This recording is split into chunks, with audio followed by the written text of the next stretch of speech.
So, two trials were presented at the IC and were simultaneously published in the New England Journal of Medicine.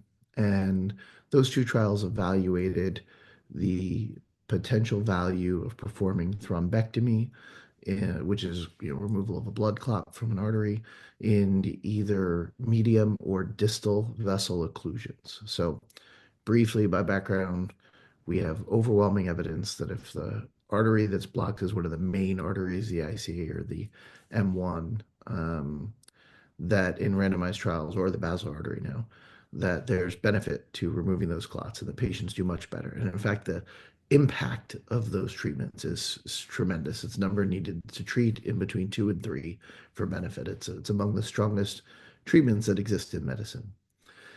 However, as a result, there's been a lot of discussion and a lot of work. And one of the things I highlighted in my editorial is that there have been increasing publications over the last 3 years, dramatically increasing new publications evaluating the potential benefit of doing thrombectomy in more distal blood vessels, so further out in the branches.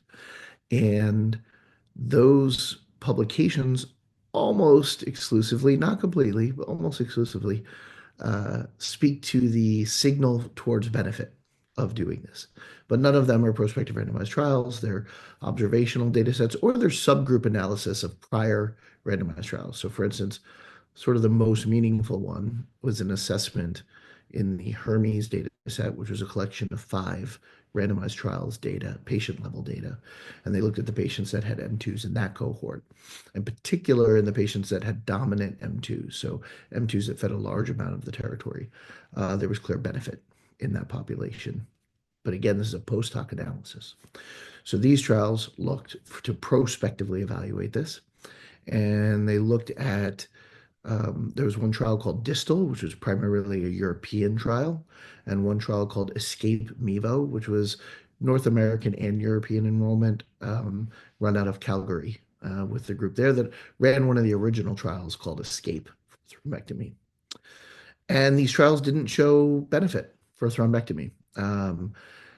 Overall, there was no significant difference in the outcomes as pre-specified.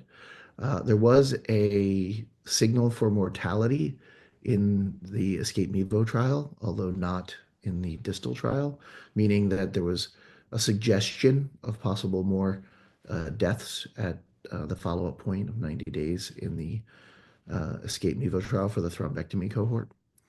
And although not technically significant, both trials appeared to demonstrate some higher hemorrhage rates than in symptomatic hemorrhage rates in the treatment arms versus the non-treatment arms.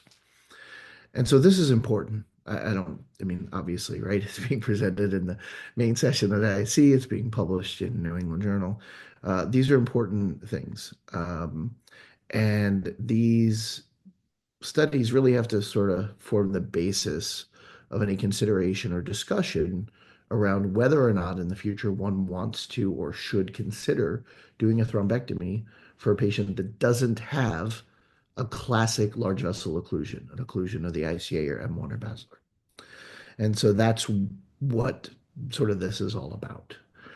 Now, there are key components to each of the trials and things for us to pay attention to. This is not meant to criticize, but rather to make sure we're aware of the nuances of the trials and how it might inform our decision making right now.